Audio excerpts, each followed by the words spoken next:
Hello and welcome to Mythmakers. Mythmakers is the podcast for fantasy fans and fantasy creatives, brought to you by the Oxford Centre for Fantasy.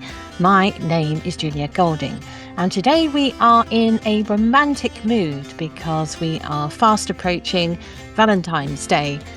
And I wanted to have a look at the theme of romance in fantasy. So recently there's been the phenomenon of the Romantasy, and it sort of reached ridiculous heights. It's like the main thing published by a lot of fantasy publishers. And one of the sort of titles that really dominated is Rebecca Yarrow's The Fourth Wing. And I think there's a second part as well. She is following in a tradition that already existed. She didn't invent the genre, but publishers have sort of packaged it as a particular thing. So why is Romantasy so popular at the moment? Well, it is a blend of the existing love for the sort of kingdom love affair, the sort of elf prince, human woman. Sarah J. Maas has done quite a few books in this area where you get a similar thing, but her romance originally in the 2010s didn't step into quite so explicit territory. What happened with Fourth Wing and why there was a new frisson of interest is that it sort of leaned more into a more explicit depiction of sex, which there is a readership out there, particularly sort of young women who came up through the Harry Potter reading, the Hunger Games, then Twilight, and going on to the weirdly stepping sideways into the 50 Shades. There is a sort of big readership out there for this, and romance is a massive, massive part of the income stream for many publishers. People will read romantasies one after the other, often as ebooks, though Fourth Wing, of course, is a big paperback book as well. So they have found a female audience, really, I would say. I'm not saying that men don't read it as well, but when you think of a lot of the sort of hard-edged sci-fi or classic sci-fi, it doesn't tend to cater so much for a female taste or a female eye. Romantasy is doing that. And women are more book buyers, more readers than men, so market forces are also behind it. And of course, the thing that you get is the exotic. There is plenty of subgenres in romance. If you just want to find out how many there are, go and look at some sort of book aggregate system. But you get things like harem romances and Arab sheikh romances and Regency romances and so on and so on and so on, pirate romances. So it fits well into this understanding that the background is going to be like this set dressing for a story which is powered mainly by a love story. Now, there's a lot else going on in Fourth Wing. It's also a coming-of-age story, a fairly sort of typical idea of the unregarded character who finds her power through discovering her skill as a dragon rider, but also there's a sort of rebellion, that kind of edgy thing where there's a system that needs to be corrected. So there's a lot of plot as well. So very enjoyable. But you have to also be ready for a certain sexual, certainly not younger YA sexual advance in it. So Romantasy has found its readership. But if we dig back through where this all came from, I remember reading Anne McCaffrey. That's the first Dragon Rider story. She has a series called the Chronicles of Pern, first one being Dragonflight, which I loved as a teenager, found it in the school library, I think. And I went back when Romantasy sort of revived. I went back and read it and discovered that the sexual mores of that world are very much of that era. I think it was, let me just check here, it was published in 1969. There we go. So that's, 56 years ago. And what we have here is I would say that the main female character is living in like a harem. So she has all these dragon riders around her. It's like a queen bee idea. It's very 60s. So you can see that the romance element in this fantasy is following the sort of ideas of what is sexually exciting in each decade. I found it quite difficult to read going back to it. What I found exciting and read without comment as a teenager, I now thought, oh, these relationships are all a bit skewed. So I didn't enjoy it very much when I went back to it.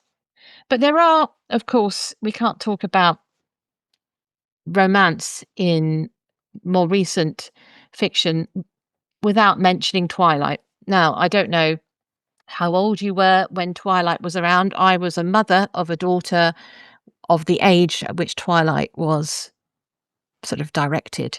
And I remember my daughter was completely besotted by this series. So I went and read it because I thought, why is she walking around the house holding Twilight? What is going on here? What's the secret sauce going on? And of course, you quickly see that it is a high school romance. It's got that breathless intensity of that crush that you get on the cool boy and the years above you. Again, aimed at a female readership. And it is, it's riveting. There's also, because of the vampirism thing, it reintroduces the idea of manners. So if you think about a Regency story written like, say, Jane Austen, very small gestures have an erotic charge, dancing with somebody, or if you look at the film versions of Jane Austen, being handed into a carriage. In Persuasion, Captain Wentworth takes one of the naughty little boys who's clambering over Anne off her back, relieving her of a load. Tiny gestures which speak volumes about, what's going on, the subtext of that relationship. Twilight does that through the metaphor of the vampire. How far can you go? Because the vampire might lose control because your blood is so tasty. And of course, the idea of blood and what have you, it's all very sexual. And it has that element of danger in a modern times when anything goes, each to their own. It reintroduces an element of restrictions, and restrictions make for a better tense relationship because there are taboos and things you can't do and borders that are crossed which are big in the relationship. So it was doing that. It was doing the high school using vampire as this sort of coding for h romantic rules. And, there's lots of peril and attacks and drama and yeah, I can see why a teenage girl likes it. However, I do remember watching the film versions, taking a party of school kids, I think, daughter's friends, to I think it was the third film, that I noticed that in the cinema, I and an adult, a dad, who'd come with their family, we were both laughing at very different things from the girls because I found it all a bit satirical. And I sort of laughed at it at a meta level, which I think wasn't really noticed at that stage by the audience. So if my daughter watched it today, she would pick up on those same signals. So what is a fantasy romance? Well, I think we first of all have to say it's not a fantasy with a romance in. So obviously, Tolkien, we all love Tolkien. There are romances in Tolkien. There's Aragorn and Arwen, Faramir and Erwin, Beren and Luthien. These are romances, love stories, but they don't make Lord of the Rings a romance because the main driver of the plot is that of friendship and sacrifice. So it's not romantic love, it's filial, it's the love of comrades, the love for your country. It's that kind of love, the sort of love of the soldier fighting for what's right, or the person putting their life on the line. So exclude that. So I would, if you're looking for a good romance in fantasy for reading over Valentine's Day or giving to somebody, I'm not into the very explicit version of this that you get in some romantasy. So I would not pick that myself. Each to their own. But there are some writers who've been around for a few years that I would recommend. So she's an older writer now, but I very much enjoyed Elizabeth Vaughan's War Prize. trilogy. It starts with a book called War Prize. This one is, I think, the last in the series, Warlord. And it's really a story of what happens between a colonizer and a colonized, and looking at how two cultures come together. And the romance is a way of showing that. Uh, Again, I would say it's a sort of YA upwards title. But I very much enjoyed that, and I would recommend that. Again, it's an older book, so published in the early part of this century. And she's done others as well that sort of expand her world, and I very much enjoyed those. Another writer writing around the same time is Maria V. Schneider. The book I've got in my hand is Magic Study, but it starts with one called Poison Study, which has one of the best openings of any book, in my view. It starts with the main character, Yelena, who is in prison on death row, and she is dragged out after this awful experience. She's dragged out and given the choice. You can either go to the noose or you can become the food taster for the general who's in charge of this world. But of course, there's a high chance you'll die of poison. And I love that story. And it has a sort of slow burn romance that runs through the series. And the series expands from the first country in and goes into other nations, which is absolutely fascinating. So I would recommend that if you haven't read them already. And again, the world expands into other series alongside it. And another series I like is Trudy Canavan's The Magician's Guild, which is it's a sort of tragedy. Sorry to spoil the end, but there's a tragic vein in this about Sonia, who's a trainee magician. Perhaps this is one of those ones which is evenly balanced, because in fact the love story doesn't dominate. There's some other points of view. So it may actually be on the cusp, but it does definitely have a romance in it by the time you get to the second and third parts of the trilogy. I haven't actually really liked as much Trudy Canavan's other books in and around this one, but this first three I've really liked. So I would recommend that. And of course, there is a huge world of books which are primarily the sort of digital download Kindle world. Absolutely part of the landscape, which is chock-a-block with titles. There's a fascinating husband and wife duo who write as Ilona Andrews.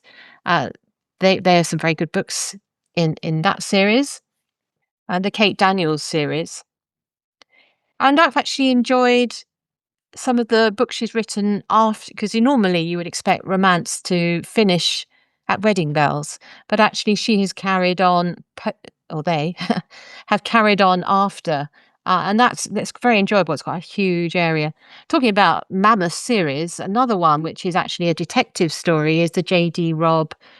In Death series, which has a central couple who really are sort of the heart of it. But I think it's now into about 56 parts. And I have actually read all of them or listened to them over the years, but it's been running since the 90s. So, yeah, I think they do about one or two a year. So if you like a sort of slightly futuristic cop romance, that's a good series. Though they do have the problem that when she started writing, it's actually Nora Roberts is the underlying writer. There was, if 2050 felt a long way off, and now we're catching up. So I don't know what she's going to do. Plus, it's taking a very long time. J.R.R., please note, because it's been stretched over years. The actual life of the characters is going much more slowly than real life. So you keep wanting them to move a little bit further on with their relationship. So it's taking a while, that series, but enjoyable. The detective plots are always very entertaining and set in a futuristic New York. So, catnip. So, I've also written fantasy versions of romances. My first series writing as Joss Sterling was the Finding Sky series, which stretched to 6 books, which did very well for me. back in the 2010s. And what I was thinking about was I was writing that is I wanted a a a sense of that intense finding the right person, because often actually really that's the heart of it, and this is where I'm going to rest on it, is when you find the right person and you click together. That is such a big payoff. That is what we want. We want Elizabeth to find her Darcy. In my case, you want your Skye to find her Zed. And that clicking together is why people read romances, because it promises, and this perhaps is where it might be a bit of a fantasy, it promises there is someone out there for you if you just find them. So I hope this Valentine's Day that you have found that right person who clicks together with you, or if you've had one that didn't click, that you are able to go on and find that person. So happy Valentine's Day, and do pick up a good romantic fantasy and have some fun. Thank you very much for listening.